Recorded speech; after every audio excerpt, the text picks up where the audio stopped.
press the bell icon on the YouTube app and never miss another update. नमस्कार विद्यार्थी मित्रों, पिछले class में हमने बड़े घर की बेटी देख रहे थे। बड़े घर की बेटी में पहले आनंदी के परिवार के बारे में, पहले बेनी माधव सिंह के परिवार के बारे में, उसके बाद आनंदी के परिवार के बारे में, और जब वो शादी करके आती है तो वहाँ के रंग ढंग क्या था, वहाँ के माहौल क्या था, उसके बारे में हम लोगों ने देखा था। अब कहानी यहाँ से शुरू होता है। दूसरा अध्याय। एक दिन दोपहर के समय लाल बिहारी सिंह 2 चिड़िया लेकर आया और अपनी बावज से कहा, बावज यानी भाभी, बावज से बोला, जल्दी से पका दो, मुझे भूख लगी है। आनंदी भोजन बनाकर उसकी राह देख रही थी। अब वह नया व्यंजन बनाने बैठी। तो एक दिन दोपहर का समय था। कहानी इस तरह से शुरू होता है। एक दिन दोपहर का समय था। लाल बिहारी सिंह यानी आनंदी के देवर का नाम है। लाल बिहारी सिंह 2 चिड़िया लेकर आता है और अपनी भाभी से कहता है कि जल्दी से पका दीजिए, मुझे भूख लगी है। दोपहर होने के नाते आनंदी ऑलरेडी खाना बना चुकी थी। देवर आने की प्रतीक्षा कर रही थी ताकि वो आ जाए, उसे खाना परोस दे। लेकिन अभी नया चिड़िया लेकर आया है और भाभी से कह रहा है कि जल्दी से पका दो, मुझे भूख लगी है। ಒಂದು ದಿನ ಮಧ್ಯಾಹ್ನದ ಸಮಯ ಲಾಲ್ ಬಿಹಾರಿ ಸಿಂಗ್ 2 ಹಕ್ಕಿನ ತಗೊಂಡು ಬರ್ತಾನೆ ಮತ್ತು ಅತ್ತಿಗೆಗೆ ಹೇಳ್ತಾನೆ, ನನಗೆ ಹಸಿವಾಗಿದೆ, ಬಹಳ ಬೇಗ ಅಡುಗೆ ಮಾಡಿ ಅಂತ. ಆನಂದಿ ಮಧ್ಯಾಹ್ನ ಆಗಿರೋದ್ರಿಂದ ಆಲ್ರೆಡಿ ಅವಳು ಅಡುಗೆನ ಮಾಡಿರ್ತಾಳೆ. ಮೈದ್ನ ಬಂದರೆ ಅವನಿಗೆ ಊಟ ಬಡಿಸ್ಕೊಡೋಣ ಅಂತ ಕಾಯ್ತಾ ಇರ್ತಾಳೆ. ಈಗ ಲಾಲ್ ಬಿಹಾರಿ ಸಿಂಗ್ ಮತ್ತೆ 2 ಹಕ್ಕಿಗಳನ್ನು ತೊಗೊಂಡು ಬಂದು ಅತ್ತಿಗೆ ಹೇಳ್ತಾನೆ, ನನಗೆ ಬಹಳ ಅಂದರೆ ಬೇಗ ಅಡುಗೆ ಮಾಡಿ, ನನಗೆ ಹಸಿವಾಗಿದೆ ಅಂತ. हांडी में देखा तो घी पाव भर से अधिक ना था। बड़े घर की बेटी किफ़ायत क्या जाने, किफ़ायत यानी बचत करना, किफ़ायत क्या जाने, उसने सब घी मांस में डाल लिया। लाल बिहारी खाने बैठा तो दाल में घी ना था।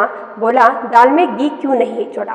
तो ये बड़े जब क्योंकि इसे नया व्यंजन बनाने के लिए, व्यंजन यानी नया खाना बनाने के लिए आनंदी बैठ जाती है। हांडी यानी मिट्टी के जो बर्तन रहते उसे हांडी कहते। हांडी में देखते तो घी पाव भर से ज़्यादा नहीं था। वो बड़े घर की बेटी थी, किफ़ायत करना नहीं जानती थी। बचत करना मतलब आज के लिए थोड़ा डालना है, कल के लिए बचा कर रखना है, इस तरह से बचत करना वो नहीं जानती थी। इसीलिए उन्होंने सारा घी जो है मांस में डालकर पका दिया। जब खाना तैयार होता है, लाल बिहारी खाने के लिए बैठता है, तो उन्होंने दाल में, क्योंकि नॉर्थ में ज़्यादातर तेल के बदले में घी का उपयोग किया जाता है।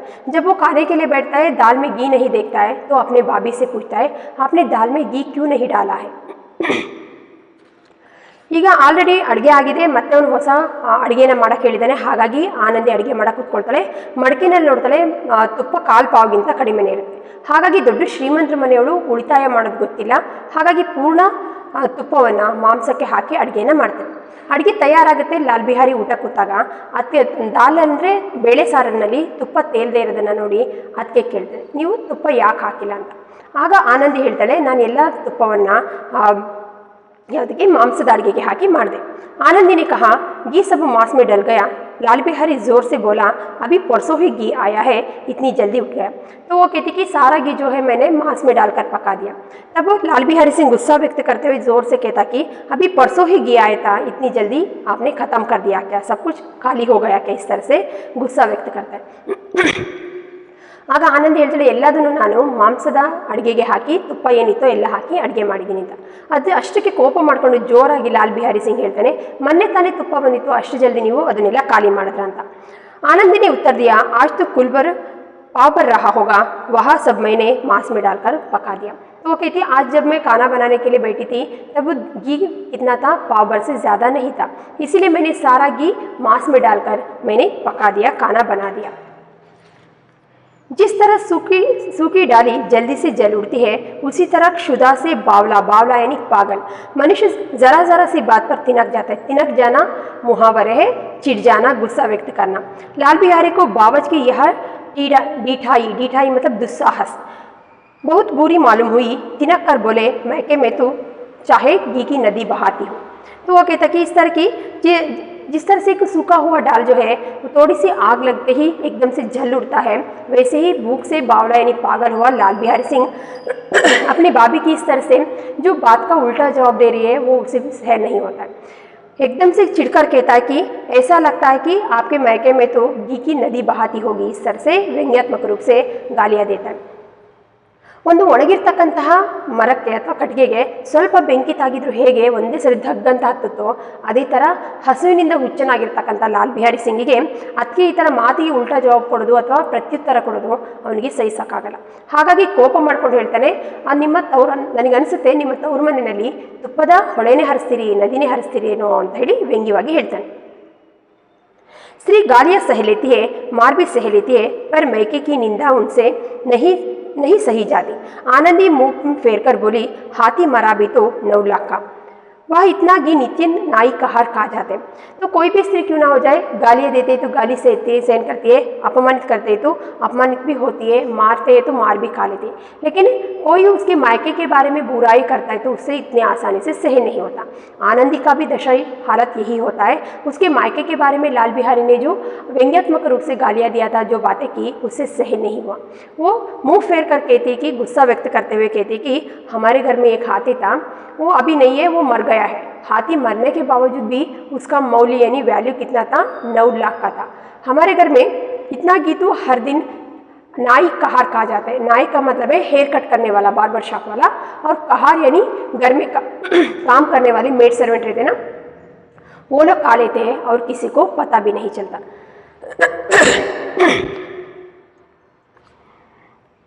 ಯಾವುದೇ ಹೆಣ್ಣಾಗಲಿ ಬೈದರೆ ಬೈಸ್ಕೊಳ್ತಾಳೆ, ಹೊಡೆದ್ರೆ ಹೊಡೆಸ್ಕೊಳ್ತಾಳೆ. ಆದರೆ ತನ್ನ ತವ್ರ ಮನೆ ಬಗ್ಗೆ ಯಾರಾದರೂ ವ್ಯಂಗ್ಯವಾಗಿ ಮಾತಾಡ್ತಿದ್ದಾರೆ ಅಂದರೆ ಅವಳ ಹತ್ರ ಸಹಿಸೋಕ್ಕಾಗೋದಿಲ್ಲ. ಇಲ್ಲಿ ಆನಂದಿಯ ಪರಿಸ್ಥಿತಿನೂ ಹಾಗೆ ಆಗುತ್ತೆ. ತನ್ನ ತವ್ರ ಮನೆ ಬಗ್ಗೆ ಲಾಲ್ ಬಿಹಾರಿ ಸಿಂಗ್ ಮಾತಾಡಿದ್ದು ಅವಳಿಗೆ ಇಷ್ಟ ಆಗೋದಿಲ್ಲ. ಹಾಗಾಗಿ ಮುಖವನ್ನು ತಿರ್ಸ್ಕೊಂಡು ಅವಳು ಕೋಪ ಮಾಡ್ಕೊಂಡು ಹೇಳ್ತಾಳೆ, ನಮ್ಮ ಮನೆಯಲ್ಲಿ ಒಂದು ಆನೆ ಇತ್ತು, ಆದರೆ ಈಗಿಲ್ಲ, ಅದು ಸತ್ತೋಗಿದೆ. ಆದರೆ ಆ ಆನೆ ಸತ್ರೂ ಕೂಡ ಅದ್ರ ಬೆಲೆ ಎಷ್ಟಪ್ಪ ಅಂದರೆ 9 ಲಕ್ಷ. ಇಷ್ಟು ತುಪ್ಪವನ್ನು ನಮ್ಮ ಮನೆಯಲ್ಲಿ ಪ್ರತಿದಿನ ಯಾರು ತಿಂದು ಹೋಗ್ತಾರೆ, ನಾಯಿ ಕಹಾರ ಅಂದರೆ ಹೇರ್ ಕಟ್ ಮಾಡೋರು, ಕೂದಲನ್ನ ಕಟ್ ಮಾಡ್ತಕ್ಕಂಥ ಕ್ಷೌರಿಕದವರು ಮತ್ತು ಮನೆ ಕೆಲಸದವ್ರು ತಿಂದು ಹೋಗ್ತಾರೆ. ಅವ್ರು ಯಾರೂ ಲೆಕ್ಕಕ್ಕೆ ಇಟ್ಕೊಳ್ಳಲ್ಲ ಅಂತ ಹೇಳಿ ಅವಳು ಉತ್ತರ ಹೇಳ್ತಾರೆ. लाल बिहारी जल गया, ताली उठाकर पलट दी और बोला, जी चाहता है जीप पकड़कर खींच लूं. तो इस तरह के बाबी का प्रत्युत्तर देना लाल बिहारी को सहन नहीं हुआ. वो ताली जो परोस कर रखा था उसे पलट देता है और गुस्सा व्यक्त करते हुए कहता है कि मुझे इतना गुस्सा आ रहा है, मेरा जी हो रहा है, मतलब मेरा मन हो रहा है, आपका जीप पकड़कर खींच लूँ. जीप यानी टंग, आपकी जीप पकड़कर मैं खींच लूँ. ಲಾಲ್ ಬಿಹಾರಿ ಸಿಂಗ್ ಈ ಥರ ಅದಕ್ಕೆ ಮಾತಿಗೆ ಮತ್ತು ಉತ್ತರ ಕೊಡೋದು, ಪ್ರತ್ಯುತ್ತರ ಕೊಡೋದು ಅವನಿಗೆ ಇಷ್ಟ ಆಗೋದಿಲ್ಲ. ಕೋಪ ಮಾಡಿಕೊಂಡು ಊಟ ಏನು ಬಡಿಸಿಟ್ಟಿಲ್ಲಲ್ಲ ಆ ತಟ್ಟೆನ ತೆಗೆದು ನೆಲಕ್ಕೆ ಬಡಿತಾನೆ. ಬಡಿದ್ಬಿಟ್ಟು ಹೇಳ್ತಾನೆ, ನನಗೆ ಎಷ್ಟು ಕೋಪ ಬರ್ತಿದೆ ಅಂದರೆ, ನನ್ನ ಮನಸ್ಸು ಹೇಗಾಗ್ತಿದೆ ಅಂದರೆ ನಿಮ್ಮ ನಾಲ್ಗೆನ ಹಿಡ್ಕೊಂಡು ನಾನು ಎಳೆದು ಬಿಡಲ ಅಂತ ಕೋಪ ವ್ಯಕ್ತಪಡಿಸ್ತಾನೆ. आनंदी को भी क्रोध आ गया, मुंह लाल हो गया, बोली, वह होते तो आज इसका मजा चखाते. हाँ, क्योंकि बाप भी माँ के समान है, माँ के समान बाबी के प्रति इस तरह से वो दुस्साहस कर इस तरह की बातें कर रहा है. इसीलिए आनंदी को भी गुस्सा आ जाता है, आंखें लाल करती हुई कहती है, आज अगर ये होते तो तुम्हारी इस तरह के व्यवहार के लिए अच्छी तरह से मज़ा चखाते, अच्छी तरह से सबक सिखाते, इस तरह से कहते. क्योंकि आनंदी के पति इस शहर में नहीं है, वो इलाहाबाद में काम करता था. वीकेंड्स में यानी शनिवार आता था, सोमवार वापस से काम के लिए निकलता था. इसीलिए वो कहती कि आज तूने जो इस तरह की जो व्यवहार किया है, अगर मेरे पति यानी वो होते तुम्हें अच्छी तरह से मज़ा चखाते. ಆಗ ಆನಂದಿ ಹೇಳ್ತಾಳೆ, ಕೋಪ ಮಾಡ್ಕೊಂಡು, ಅವಳಿಗೆ ಈ ಥರ ತಾಯಿಗೆ ಸಮಾನರಾಗಿರ್ತಕ್ಕಂಥ ಅತ್ತಿಗೆ ಮೇಲೆ ಈ ಥರದ ವ್ಯವಹಾರ ಮಾಡಿದ ಅವಳಿಗೆ ಇಷ್ಟ ಆಗೋದಿಲ್ಲ. ಹಾಗಾಗಿ ಕೋಪ ಮಾಡ್ಕೊಂಡು ಹೇಳ್ತಾಳೆ, ಇವ್ರು ಏನಾರು ಇದ್ದಿದ್ದರೆ ನಿನಗೆ ಸರಿಯಾಗಿ ಬುದ್ಧಿ ಕಲಿಸ್ತಾ ಇದ್ರು ಅಂತ. ಯಾಕಂದರೆ ಶ್ರೀಕಂಠು ಬೇರೆ ಊರಲ್ಲಿ ಕೆಲಸ ಮಾಡ್ತಕ್ಕಂತಹ ವ್ಯಕ್ತಿ, ಇಲಹಾಬಾದಲ್ಲಿ ಕೆಲಸ ಮಾಡ್ತಿರ್ತಾನೆ, ಶನಿವಾರ ಬರ್ತಿರ್ತಾನೆ ಮತ್ತು ಸೋಮವಾರ ತನ್ನ ಕೆಲಸಕ್ಕೆ ಹೋಗ್ತಿರ್ತಾನೆ. ಹಾಗಾಗಿ ಇವತ್ತು ಅವ್ರು ಇದ್ದಿದ್ದರೆ ನಿನಗೆ ಸರಿಯಾಗಿ ಪಾಠ ಕಲಿಸ್ತಿದ್ರು ಅಂತ ಹೇಳಿ ಆನಂದಿ ಹೇಳ್ತಾರೆ. अब अपड उजड्डा मतलब है गवार, असभ्य. ठाकुर से ना सहा गया. उसकी स्त्री एक साधारण जमींदार की बेटी थी. जब जी चाहता उस पर हाथ साफ कर लिया करता था. कड़ाऊ उठाकर आनंदी की ओर जोर से फेंका और बोला, जिसकी गुमान पर बोली हुई हो उसे भी देख लूँगा और तुम्हें भी. क्योंकि इस लाल बिहारी सिंह एक असभ्यता, पढ़ा लिखा नहीं था, अनपढ़ गवार था.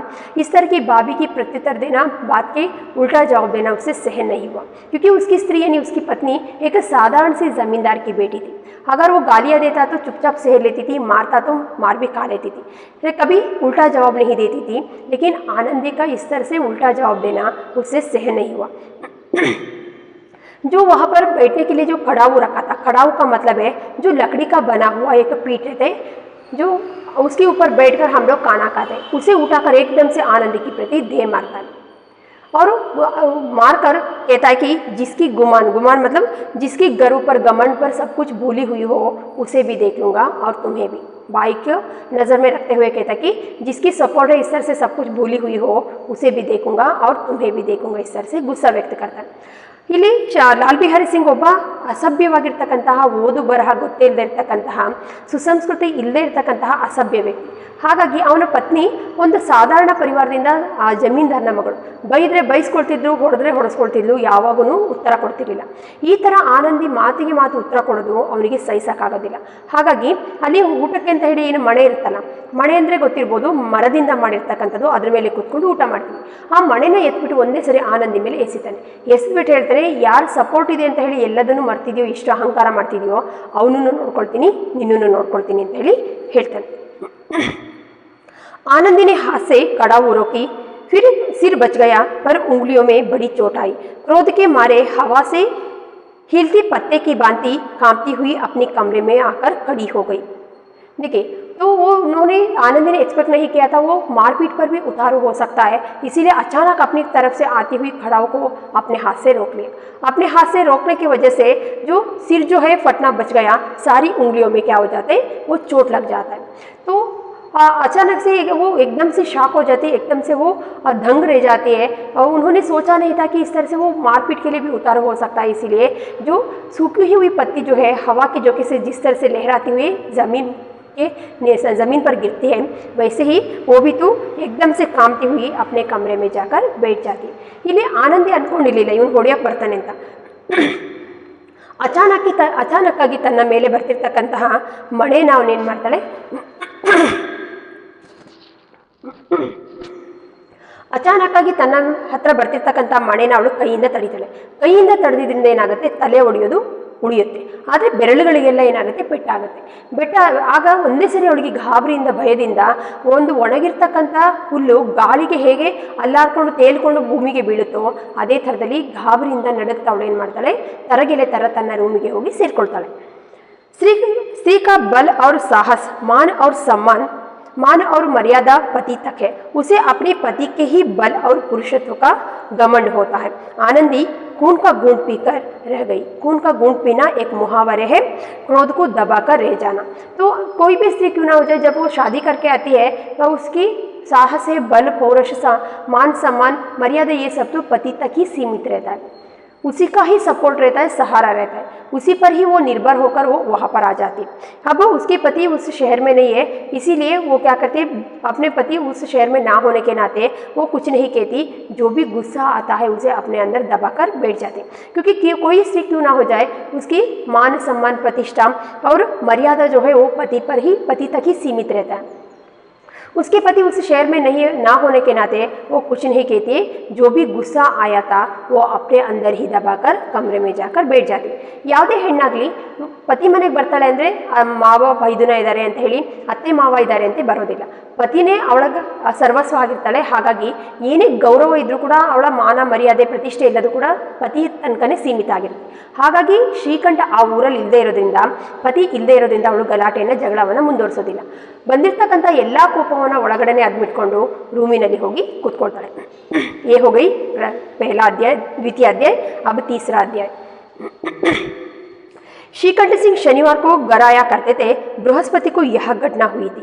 2 दिन तक आनंदी कोप भाव में रही, ना कुछ खाया ना पिया, उसकी बाट देखती रही. बाट देखना एक मुहावरे है, रास्ता देखना, राह देखना. तो श्रीकंठ शनिवार को आता था, मैंने कहा था वो इलाहाबाद में काम करता था, वीकेंड्स में आता था और सोमवार वो वापस से काम के लिए निकल जाता था. ये घटना जो है बृहस्पतिवार को, यानी 2 दिन पहले ये घटना घटी थी. ये 2 दिन जो है आनंदी को इतना गुस्सा होकर वो बैठी थी, वो इतने कोप भाव में वो बैठी थी, ना कुछ खा पा रही थी ना कुछ पी पा रही थी. खाने पीने का बिल्कुल भी मन नहीं था. जो भी गुस्सा है अपने अंदर दबाकर, पति आ जाए सारे मन की वेदना उससे शेयर करे, इस तरह से सारा गुस्सा जो है अपने अंदर दबाकर वो बैठ गई थी. ಈಗ ಶ್ರೀಕಂಠು ಶನಿವಾರ ಬರ್ತಕ್ಕಂತಹ ವ್ಯಕ್ತಿ, ಅವನು ಶನಿವಾರ ಮನೆಗೆ ಬರ್ತಿರ್ತಾನೆ. ಈ ಘಟನೆ ನಡೆದಿರೋದು 2 ದಿನದ ಹಿಂದೆ. ಈ 2 ದಿನ ಆನಂದಿ ಎಷ್ಟು ಕೋಪದಿಂದ ಇದ್ದಾಳೆ ಅಂದರೆ ಊಟನೂ ಮಾಡ್ತಿಲ್ಲ, ನಿದ್ರೆನೂ ಅಂದರೆ ಊಟನೂ ಮಾಡ್ತಿಲ್ಲ, ಏನು ಕುಡಿತಾ ಇಲ್ಲ, ಏನು ತಿಂತಾ ಇಲ್ಲ. ಪತಿ ಬಂದರೆ ಸಾಕು ಅಂತ ಹೇಳಿ ಅವನು ಬರ್ತಕ್ಕಂಥ ದಾರಿನೇ ಕಾಯ್ತಾ ಇದ್ದಾಳೆ. ಬಂದರೆ ತನ್ನ ಎಲ್ಲ ದುಃಖವನ್ನು ವೇದನೆಯನ್ನು ಅವನ ಹತ್ರ ಹೇಳ್ಕೋಬೇಕು ಅಂತ ಪತಿ ಬರ್ತಕ್ಕಂಥ ದಾರಿನೇ ಅವಳು ಕಾಯ್ತಾ ಇದ್ದಾಳೆ. अंत में शनिवार को वह नियमानुकूल संध्या समय घर आए और बाहर बैठकर कुछ इधर उधर की बातें, कुछ देशकाल संबंधी समाचार तथा कुछ नए मुकदमे आदि की चर्चा करने लगे. यह वार्तालाप 10 बजे रात तक होता रहा. तो नियमित अनुसार समय के अनुसार श्रीकंठ शनिवार शाम को घर आया था. घर आने के बावजूद भी सीधा घर के अंदर या आनंदी के कमरे के अंदर नहीं जा पाता है. क्यों नहीं जा पाता है? क्योंकि मैंने कहा था वही एक उस गाँव में पढ़ा लिखा ग्रेजुएट था, थोड़ा सुशिक्षित था. इसीलिए गांव के लोग जो है, जब उन लोगों को भी पता था कि ये शनिवार शाम को घर आता है, इसीलिए अपने अपने जो भी समस्या है उसकी समाधान ढूंढने के लिए, पूछने के लिए वो लोग श्रीकंठ के घर के आंगन में आकर बैठ गए थे. वहाँ पर जो है बातचीत जो है रात की 10 बजे तक चलता है. कैसी बातें हो रही थी? इधर उधर की बातें हो रही थी, देश काल के बारे में, राजकीय के विषय के बारे में और जो मुकदमे के सिलसिला के बारे में, यह सारे विषयों के बारे में वार्तालाप चलता रहा. ये बातचीत जो है रात की 10 बजे तक चलता है. ಈಗ ನಿಯಮಿತ ಸಮಯಕ್ಕೆ ಅನುಗುಣವಾಗಿ ಅಂದರೆ ಅವನು ಬರೋ ಸಮಯಕ್ಕೆ ಸರಿಯಾಗಿ ಶ್ರೀಕಂಠ ಶನಿವಾರ ಸಂಜೆ ಮನೆಗೆ ಬರ್ತಾನೆ. ಮನೆಗೆ ಬಂದರೂ ಕೂಡ ಮನೆ ಒಳಗೆ ಹೋಗೋಕ್ಕಾಗಲಿ ಅಥವಾ ಆನಂದಿಯ ರೂಮಿ ಹತ್ರ ಹೋಗಲಿಲ್ಲ. ಯಾಕೆ ಹೋಗಲಿಲ್ಲ ಅಂದರೆ ಆ ಊರಿನಲ್ಲಿ ಓದಿರ್ತಕ್ಕಂತಹ ಒಬ್ಬ ವಿದ್ಯಾವಂತ ಯುವಕ ಯಾರಂದರೆ ಶ್ರೀಕಂಠ. ಊರಿನವರೆಲ್ಲನೂ ಕೂಡ ಅವನನ್ನು ಬಹಳ ಗೌರವದಿಂದ ನೋಡ್ತಾ ಇರ್ತಾರೆ. ಅವರಿಗೂ ಗೊತ್ತು ಇವನು ಶನಿವಾರ ಸಂಜೆ ಮನೆಗೆ ಬರ್ತಾನೆ ಅಂತೇಳಿ. ಹಾಗಾಗಿ ಅವನು ಬರ್ತಕ್ಕಂಥ ಸಮಯವನ್ನು ಗೊತ್ತಿರೋದ್ರಿಂದ ಆ ಊರಿನವರು ಕೆಲವರು ತಮ್ಮ ತಮ್ಮ ಸಮಸ್ಯೆಗಳನ್ನು, ಏನಾದರೂ ವಿಷಯಗಳ ಬಗ್ಗೆ ಮಾತಾಡೋದಿದ್ರು ಆ ಊರಿನಲ್ಲಿ ಅಂದರೆ ಆ ಶ್ರೀಕಂಠನ ಮನೆ ಬಾಗಿಲಲ್ಲಿ ಬಂದು ಕೂತಿರ್ತಾರೆ. ಹಾಗಾಗಿ ಶ್ರೀಕಂಠ ಮತ್ತು ಅಲ್ಲಿ ಬಂದಿರ್ತಕ್ಕಂಥ ಜನರ ನಡುವೆ ಮಾತುಕತೆ ರಾತ್ರಿ 10 ಗಂಟೆವರೆಗೂ ನಡೆಯುತ್ತೆ.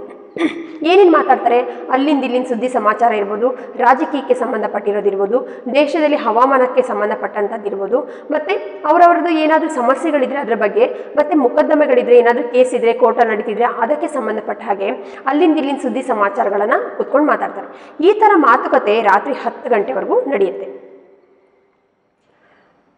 गांव में भद्र यानी सभ्य पुरुषों को इन बातों में ऐसा आनंद मिलता था कि खाने पीने की भी सुधी यानी होश ना रहती थी. श्रीकंठ को पिंड चुड़ाना मुश्किल हो जाता है. पिंड चुड़ाना एक मुहावरे है, पीछा चुड़ाना. गांव के कुछ लोगों को इस तरह के श्रीकंठ के साथ बैठकर गप्पे लड़ाना या इधर उधर की बातें करना और इतना अच्छा लगता था. उन लोगों को खाने पीने की भी तो होश नहीं थी. खाना पीना छोड़कर वो लोग इस तरह से श्रीकंठ के साथ बैठकर बातें करते थे. और श्रीकंठ को भी पिंड चुड़ाना, क्योंकि उनको भी पता था कि वो सारे गांव वाले पूरे हफ्ते भर प्रतीक्षा करके मेरे आने की प्रतीक्षा कर रहे हैं, उनकी समस्या का समाधान मुझे निकालना है. इसीलिए उन लोगों को पीछा छोड़कर ऐसे ही देखकर अनदेखा करके अंदर आना भी तो उसके लिए मुश्किल था. इसीलिए वो भी बैठकर उनके साथ रात के 10 बजे तक बातें करता रहा. ಈ ಥರ ಮಾತುಕತೆ 10 ಗಂಟೆವರೆಗೂ ನಡೆಯುತ್ತೆ. ಹಳ್ಳಿನಲ್ಲಿ ಕೆಲವರು ಎಂತಹ ಒಳ್ಳೆಯ ವ್ಯಕ್ತಿಗಳಿದ್ರು ಅಂದರೆ ಶ್ರೀಕಂಠನ ಜೊತೆ ಕುತ್ಕೊಂಡು ಈ ಥರ ಮಾತಾಡೋದ್ರಲ್ಲಿ ಅವರಿಗೆ ಆನಂದ ಸಿಗ್ತಿತ್ತು, ಸಂತೋಷ ಸಿಗ್ತಿತ್ತು. ಈ ಮಾತಾಡೋದ್ರಲ್ಲಿ ಅವರು ಎಷ್ಟು ಮಗ್ನರಾಗ್ತಿದ್ರು ಅಂದರೆ ಊಟ ತಿಂಡಿ ಬಗ್ಗೆನೂ ಅವರಿಗೆ ಸ್ವಲ್ಪನೂ ಆಲೋಚನೆ ಇರ್ತಿರಲಿಲ್ಲ, ಅದನ್ನು ಮರಿತಿದ್ರು. ಹಾಗಾಗಿ ಶ್ರೀಕಂಠಗೂ ಕೂಡ ತನ್ನ ಊರಿನವರು ಅಂದರೆ ಬಹಳ ಇಷ್ಟ. ಅವನಿಗೂ ಗೊತ್ತು ಇವರೆಲ್ಲ ವಾರದಿಂದ ಕಾದು ನನಗೋಸ್ಕರ ಕಾಯ್ತಾ ಇದ್ದಾರೆ ಅಂತ. ಹಾಗಾಗಿ ತಮ್ಮ ಊರಿನವ್ರನ್ನೆಲ್ಲ ತಪ್ಪಿಸ್ಕೊಂಡು ನೋಡ್ದಲೇ ಒಳಗೆ ಬರೋದು ಅವನಿಗೂ ಕೂಡ ಕಷ್ಟ ಆಯಿತು. ಹಾಗಾಗಿ ಕೂತ್ಕೊಂಡು ರಾತ್ರಿ 10 ಗಂಟೆವರೆಗೂ ಮಾತಾಡ್ತಾನೆ. ये 2-3 घंटे आनंदी ने बड़े कष्ट से काटे. इसी तरह भोजन का समय आया. तो ये 2-3 घंटे जो है, क्योंकि 2 दिन से आनंदी अपने पति की प्रतीक्षा कर रही है, वो शाम को ही आया है, लेकिन रात के 10 बजने के बावजूद भी वो कमरे तक नहीं आ रहा है, अपने कमरे में नहीं आ रहा है. इसलिए ये 2-3 घंटे काटना आनंदी को बहुत ज़्यादा मुश्किल हो रहा था. बहुत ज़्यादा कष्ट से उन्होंने ये 2-3 घंटे काट दिए. अब रात के 10 बज गए थे, भोजन का समय हुआ था, समय हो जाता है. पंचायत टूटी, एकांत हुआ तो लाल बिहारी ने कहा, भैया आप ज़रा भाभी को समझा दीजिएगा कि वो मुंह संभाल कर बातचीत किया करें, नहीं तो एक दिन अनर्थ हो जाएगा. रात के 10 बज जाते हैं, खाने का समय होता है, पंचायत उठते, सब लोग उठकर अपने अपने घर चले जाते हैं. घर में थोड़ी सी एकांत होता है, सन्नाटा चादर मतलब प्राइवेसी होती, सब लोग खाने के लिए बैठते हैं तो लाल बिहारी अपने बाबी के प्रति आनंद भैया से शिकायत कर रहा है और वो कहता है कि भैया आप ज़रा बाबी को समझा दीजिएगा कि वो मुंह संभाल कर बातचीत किया करे, नहीं तो एक न एक दिन ಅನರ್ಥ हो जाएगा। ಈಗ ರಾತ್ರಿ 2-3 ಗಂಟೆ ಕಳೆಯೋದು ಆನಂದಿಗೆ ಬಹಳ ಕಷ್ಟ ಆಗಿದೆ, ಯಾಕಂದರೆ ಅವಳು 2 ದಿನದಿಂದ ಕಾಯ್ತಾ ಇದ್ದಾಳೆ ಪತಿ ಬಂದರೆ ಸಾಕು ತನ್ನ ಎಲ್ಲ ವೇದನೆಯನ್ನು ದುಃಖವನ್ನು ಹೇಳ್ಕೋಬೇಕು ಅಂತ. ಅವನು ಬಂದಿದ್ದಾನೆ ಆದರೂ ಕೂಡ ರೂಮಿನ ಬರ್ತಾ ಇಲ್ಲ. ಹಾಗಾಗಿ ಈ 2-3 ಗಂಟೆ ಕಳೆಯೋದು ಆನಂದಿ ಬಹಳ ಕಷ್ಟದಿಂದ ಕಳೀತಾಳೆ. ರಾತ್ರಿ 10 ಗಂಟೆ ಆಗಿದ್ದರಿಂದ ಊಟದ ಸಮಯ ಆಗುತ್ತೆ, ಎಲ್ಲರೂ ಎದ್ದು ತಮ್ಮ ತಮ್ಮ ಮನೆಗೆ ಹೋಗ್ತಾರೆ. ಆನಂತರ ಊಟಕ್ಕೆ ಕೂತಾಗ ಲಾಲ್ ಬಿಹಾರಿ ಸಿಂಗ್ ಅತ್ತಿಗೆಯ ವಿರುದ್ಧವಾಗಿ ಒಂದು ಕಂಪ್ಲೇಂಟನ್ನು ಅಂದರೆ ದೂರನ್ನು ಅಣ್ಣನಿಗೆ ಹೇಳ್ತಾನೆ. ಅಣ್ಣ ಅತ್ತಿಗೆ ಸ್ವಲ್ಪ ನಾಲ್ಗೆ ಬಿಗಿ ಹಿಡಿದು ಅತ್ತಿಗೆ ಅರ್ಥ ಮಾಡಿಸಿ ಬುದ್ಧಿ ಹೇಳಿ ಅವಳು ನಾಲ್ಗೆನ ಬಿಗಿ ಹಿಡ್ಕೊಂಡು ಮಾತಾಡಲಿ, ಇಲ್ಲಾಂದರೆ ಒಂದಲ್ಲ ಒಂದು ದಿನ ಅನರ್ಥ ಆಗಿಬಿಡುತ್ತೆ ನೋಡಿ ಅಂತೇಳಿ ಅಣ್ಣನಿಗೆ ಹೇಳ್ತಾನೆ. बेनी माधव सिंह ने बेटे की और साक्षी दी। हाँ, बहु बेटियों का यह स्वभाव अच्छा नहीं कि मर्दों का मुंह लगे। तो बेनी माधव सिंह श्रीकंठ के पिता लाल बिहारी और श्रीकंठ के पिता है। वो बूढ़ा लाल बिहारी बेनी माधव सिंह भी तो अपने बेटे की बात की साक्षी देते हुए कहते, उसकी तरफदारी करते हुए कहते हैं कि हाँ, हमारे घर की लड़कियों को, हमारे घर की बहु बेटियों को इस तरह की आदत अच्छी नहीं है कि मर्दों की मुँह लगे, इस तरह से वो बेटे की साक्षी देते. ಬೇನಿ ಮಾಧವ್ ಸಿಂಗ್ ಕೂಡ ತನ್ನ ಮಗನ ಮಾತಿಗೆ ಸಾಕ್ಷಿ ಹೇಳ್ತಾ ಅವನು ಹೇಳೋದೇ ಸರಿ ಅನ್ನೋ ಥರದಲ್ಲಿ ಅವನಿಗೆ ಸಪೋರ್ಟ್ ಮಾಡ್ಕೊಂಡು ಹೇಳ್ತಾರೆ. ಹೌದು, ನಮ್ಮ ಮನೆಯಲ್ಲಿರ್ತಕ್ಕಂಥ ಹೆಣ್ಮಕ್ಳಿಗೆ ಈ ಥರದ ಅಭ್ಯಾಸ ಒಳ್ಳೆಯದಲ್ಲ. ಗಂಡಸರಿಗೆ ಸರಿ ಸಮಾನವಾಗಿ ಮಾತಾಡೋದು, ಮಾತಿಗೆ ಪ್ರತ್ಯುತ್ತರ ಕೊಡೋದು ಒಳ್ಳೆಯ ಲಕ್ಷಣ ಅಲ್ಲ ಅಂತ ಹೇಳಿ ಮಗನಿಗೆ ಸಪೋರ್ಟ್ ಮಾಡ್ತಾರೆ. श्रीकंठ ने लाल बिहारी ने कहा वह बड़े घर की बेटी है तो हम भी कोई कुर्मुकहार नहीं. श्रीकंठ ने चिंतित स्वर में पूछा आखिर बात क्या है. तो लाल बिहारी वापस से कहता कि बड़ी भाभी बड़े घर की बेटी हो सकती है, लेकिन हम भी कोई कुर्मुकहार नहीं. कुर्मुकहार मतलब बाजी बेचने वाला, वेजिटेबल सेलर रहते हैं ना, उसे कहते हैं. वो कहता कि भाभी बड़े घर की बेटी हो सकती है, लेकिन इसका मतलब ये नहीं है हम भी कोई बाजी बेचने वाला है. श्रीकंठ को पता नहीं, अचानक से एक विषय के बारे में बातें हो रही, उसकी पत्नी के बारे में सब लोग निंदा कर रहे हैं. वो चिंतित होकर पूछा कि आखिर क्या बात है. ಮತ್ತೆ ಲಾಲ್ ಬಿಹಾರಿ ಸಿಂಗ್ ಪುನಃ ಅತ್ತಿಗೆ ಮೇಲೆ ದೂರನ ಆರೋಪವನ್ನು ಹೊರಿಸ್ತಾ ಇದ್ದಾನೆ. ಅತ್ತಿಗೆ ದೊಡ್ಡ ಶ್ರೀಮಂತರ ಮನೆಯವಳು ಇರ್ಬೋದು, ದೊಡ್ಡ ಮನೆಯವರ ಮಗಳಿರ್ಬೋದು, ಹಾಗಂತ ಹೇಳಿ ನಾವು ಕೂಡ ತರಕಾರಿ ಮಾರೋರಲ್ಲ ಅಂತ. ಶ್ರೀಕಂಠಿಗೆ ಏನು ನಡೀತಿದೆ ಅನ್ನೋದೇ ಗೊತ್ತಿಲ್ಲ. ಅಚಾನಕ್ಕಾಗಿ ಒಂದು ವಿಷಯದ ಬಗ್ಗೆ ಮಾತುಕತೆ ನಡೀತಾ ಇದೆ. ಹಾಗಾಗಿ ಅವನು ಚಿಂತೆಯಿಂದ ಕೇಳ್ತಾನೆ, ಏನಾಯಿತು, ವಿಷಯ ಏನು ಘಟನೆ ನಡೆದಿದೆ ಅಂತ. लाल बिहारी ने कहा कुछ भी नहीं, यूं ही आप उलझ पड़ी. मैके के सामने तो हम लोगों को कुछ समझती ही नहीं. वो कहता कि कुछ नहीं भैया, ऐसे ही अपने आप से वो भिड़ गई और अपने मायके के सामने तो अपने पिता की घराने के सामने हम लोगों को कुछ समझती ही नहीं. ಮತ್ತೆ ಹೇಳ್ತಾನೆ, ಅಂಥದ್ದೇನೂ ಆಗಿಲ್ಲ ಅಣ್ಣ, ಅದಕ್ಕೆ ತನ್ನಾಗೆ ಕಾಲು ಕೆರ್ಕೊಂಡು ಜಗಳಕ್ಕೆ ಬಂದು ತನ್ನ ತವರು ಮನೆ ಎದುರುಗಡೆ ನಮ್ಮನ್ನು ಅವಳು ಲೆಕ್ಕಕ್ಕೆ ಇಟ್ಕೊಂಡಿಲ್ಲ ಅಂತ. श्रीकंठ कापी कर आनंदी के पास गए. वह भी बड़ी बेटी थी, यानी गुस्सा अंदर दबा कर बैठी थी. यह हजरत मतलब महाशय, यह महाशय भी कुछ तीखे थे. आनंदी ने पूछा चित्त तो प्रसन्न है. चित्त यानी मन तो प्रसन्न है. तो ये क्योंकि पिता और भाई के द्वारा आनंदी के प्रति जो शिकायत सुना था, ये उसे भी तो गुस्सा आया था. खाना खाकर वो अपने कमरे में यानी आनंदी के पास जाता है. ये भी तो बहुत ज़्यादा गुस्सा था आनंदी के प्रति. अंदर जाते ही आनंदी, क्योंकि 1 हफ्ते के बाद अपने पति को देख रही है, इसीलिए वो पूछती कि आप कैसे हैं, मतलब आपका मन खुश है क्या, आपका मन खुश है क्या, आपका चित्त ಪ್ರಸನ್ನ ಹೇ ಕ್ಯಾ, ಇಸ್ ಥರ ಸೆ. ಇಲ್ಲಿ ಅವನು ಕೂಡ ಊಟ ಎಲ್ಲ ಮುಗಿಸ್ಕೊಂಡು ತನ್ನ ರೂಮಿನ ಕಡೆ ಹೊರಡ್ತಾನೆ. ಈ ಹೋಗುವಾಗ, ಯಾಕಂದರೆ ಅಣ್ಣ, ತಮ್ಮ ಮತ್ತು ತಂದೆ ಇಬ್ಬರೂ ಕೂಡ ಆನಂದಿಯ ಬಗ್ಗೆ ಕಂಪ್ಲೇಂಟ್ ಮಾಡಿರೋದು, ಅದೆಲ್ಲ ನಿಂದನೆ ಮಾಡಿದ್ದನ್ನು ನೋಡಿ ಅವನಿಗೂ ಕೂಡ ಕೋಪ ಬಂದಿದೆ. ಕೋಪದಿಂದ ತನ್ನ ರೂಮಿಗೆ ಹೋಗ್ತಾನೆ. ಆನಂದಿ ಯಾಕಂದರೆ 1 ವಾರದ ನಂತರ ತನ್ನ ಪತಿನ ನೋಡ್ತಿದ್ದಾಳೆ. ಹಾಗಾಗಿ ಹೇಗಿದ್ದೀರಾ ನೀವು, ಆರೋಗ್ಯವಾಗಿದ್ದೀರಾ, ಮನಸ್ಸು ಸಂತೋಷವಾಗಿದೆಯಾ ಅಂತ ಹೇಳಿ ಕೇಳ್ತಾಳೆ. ಚಿತ್ತೆಯನಿ ಮನ್. श्रीकंठ बोले बहुत प्रसन्न है, पर तुमने आजकल घर में यह क्या उपद्रव मचा रखा है. वो कहता है मैं तो ठीक हूँ, मेरा मन भी खुश है, लेकिन आजकल तुमने ये घर में क्या उपद्रव मचा रखा है, क्या हड़दंग मचा रखा है. इस तरह से पत्नी से पूछता है. ನಾನೇನು ಸಂತೋಷವಾಗಿದ್ದೀನಿ, ಆದರೆ ನೀನೇನಿದು ಈಗೀಗ ಮನೆಯಲ್ಲಿ ಎಲ್ಲರಿಗೂ ಉಪದ್ರವ ಮಾಡಿಕೊಂಡು ತೊಂದರೆ ಕೊಟ್ಕೊಂಡು ಅಂತ ಹೇಳಿ ಪತ್ನಿಗೆ ಕೇಳ್ತಾನೆ. आनंद की त्योरियों पर बल पड़ गए. झुंझलाहट मतलब चिड़चिड़ाकर, इरिटेशन होना. झुंझलाहट के मारे बदन में ज्वाला सी दहक उठी. बोली जिसने तुमसे यह आग लगाई है उसे पाँव और मुंह जुलूस दो. तो आनंदी को, क्योंकि वो 2 दिन से पति की आने की प्रतीक्षा कर रही है और ये आकर कह रहा कि ये क्या घर में आजकल तूने उपद्रव मचा रखा है, हड़दंग मचा रखा है. उसके त्योरियों पर बल पड़ जाता है, मतलब उसे त्योरियों पर बल पड़ना यानी माथे पर शिकंज आ जाना, यहाँ पर रेखाएं होना, यानी वो टेंशन में आ जाती है, वो एकदम से इरिटेशन होती है, उसे वो चिड़चिड़ापन हो जाता है, वो एकदम से जल उठती है, उसे ऐसा लगता है पूरे शरीर में शरीर जो है जल रहा है। वो जलन के मारे गुस्सा व्यक्त करते हुए कहते कि जिसने आपसे ये सब आग लगाया ना, जो कहा है, मुझे उसके प्रति इतना गुस्सा आ रहा है कि उसके मुंह और पाँव को आग में झुलस दो, मतलब आग डाल दो, इस तरह से गुस्सा व्यक्त करती। ಆನಂದಿ 2 ದಿನದಿಂದ ಪತಿ ಬಂದರೆ ಸಾಕು ತನ್ನ ಎಲ್ಲ ವೇದನೆಗಳನ್ನು ಹೇಳ್ಕೋಬೇಕು, ದುಃಖವನ್ನೆಲ್ಲ ಹೇಳ್ಕೋಬೇಕು ಅಂತ ಕಾಯ್ತಾ ಇದ್ದಾಳೆ. ಈಗ ಅವನು ಬಂದ್ಬಿಟ್ಟು ಏನಿದು ನೀನು ಈ ಮನೆಯಲ್ಲಿ ಉಪದ್ರವ ಮಾಡಿಕೊಂಡು ತೊಂದರೆ ಕೊಟ್ಕೊಂಡು ಅಂದ ತಕ್ಷಣ ಅವಳಿಗೆ ಹೇಗನ್ಸುತ್ತೆ ಅಂದರೆ ಹಣೆಯ ಮೇಲೆಲ್ಲ ರೇಖೆಗಳು ಬರುತ್ತೆ. ಅರ್ಥ ಆಗ್ತಿದೆಯಾ? ಮಾತೆ ಪರ್ ಕ್ಯೂರಿಯಂ ಪರ್ ಬಲ್ ಪಡ್ನ ಅಂದರೆ ಇಲ್ಲೆಲ್ಲ ಟೆನ್ಷನ್ ಆದಾಗ ನಾವಿಲ್ಲಿ ಮಾಡಿದಾಗ ಇಲ್ಲಿ ಸುಕ್ಕು ಬರುತ್ತೆ ನೋಡಿ, ರೇಖೆಗಳು ಬರುತ್ತಲ್ಲ, ಆ ಥರ ಇಡೀ ಶರೀರ ಎಲ್ಲ ಅವಳಿಗೆ ಏನು ಅನಿಸುತ್ತೆ ಅಂದರೆ ಬೆಂಕಿ ಹಚ್ಚಿ ಹುರಿತಿದ್ದೀನೋ, ಇಡೀ ಶರೀರನೇ ಉರಿದ ಹಾಗಾಗುತ್ತೆ. ಕೋಪದಿಂದ ಹೇಳ್ತಾಳೆ, ಯಾರು ನಿಮಗೆ ಈ ಥರ ಎಲ್ಲ ಹೇಳಿ ಕಳಿಸಿದಾರಲ್ಲ ಅವ್ರ ಮೇಲೆ ನನಗೆ ಎಷ್ಟು ಕೋಪ ಬರ್ತಿದೆ ಅಂದರೆ ಅವ್ರ ಬಾಯಿಗೆ ಮತ್ತು ಕಾಲಿಗೆ ನಾನು ಬೆಂಕಿ ಹಚ್ಚಿಬಿಡ್ಲಾ ಅಂತ ಹೇಳಿ ಕೋಪವನ್ನು ವ್ಯಕ್ತಪಡಿಸ್ತಾಳೆ. ಶ್ರೀಕಂಠ, ಇತನೇ ಗರಂ ಕ್ಯೂ ಹೋತಿ ಹೋ, ಬಾತ್ ತೋ ಕಹೋ. वो कहता कि इतना क्यों गर्म हो रही हो, क्या हुआ है वो तो बताओ, इस तरह से कहता है. ಏನಾಯ್ತು, ಯಾಕೆ ಇಷ್ಟೊಂದು ಕೋಪ ಮಾಡ್ಕೊಳ್ತಾ ಇದೆಯಾ, ಏನಾಯ್ತು ಅದನ್ನಾರು ಹೇಳು ಅಂತ. हाँ आनंदी, क्या कहूँ, यह मेरे भाग्य का फेर है, नहीं तो गवार चोकरा जिसको चपरासीगिरी करने की भी शौर मतलब हैसियत योग्यता हैसियत नहीं, मुझे खड़ाऊ से मारकर यूं ना करता. वो कहती है, वो अपने भाग्य को कोसते हुए, अपने किस्मत को कोसते हुए कहती है, क्या कहूँ, ये मेरी किस्मत की रेखा है, मेरी किस्मत ही सही नहीं है, वरना एक गवार, ये बड़ा अनपढ़ गवार लड़का जो चपरासीगिरी मतलब है जो वॉचमैन, चपरासीगिरी बनने के या चपरासी बनने की भी जो योग्यता नहीं है, हैसियत नहीं है, ऐसा लड़का मेरे ऊपर खड़ा हो दे मारकर इस तरह से घमंड नहीं करता, अहंकार नहीं करता. क्या करो, मेरी किस्मत ही सही नहीं, इस तरह से अपने आप को कोसती है. ಆನಂದಿ ತನ್ನ ಅದೃಷ್ಟವನ್ನು ಬೈಕೊಳ್ತಾಳೆ.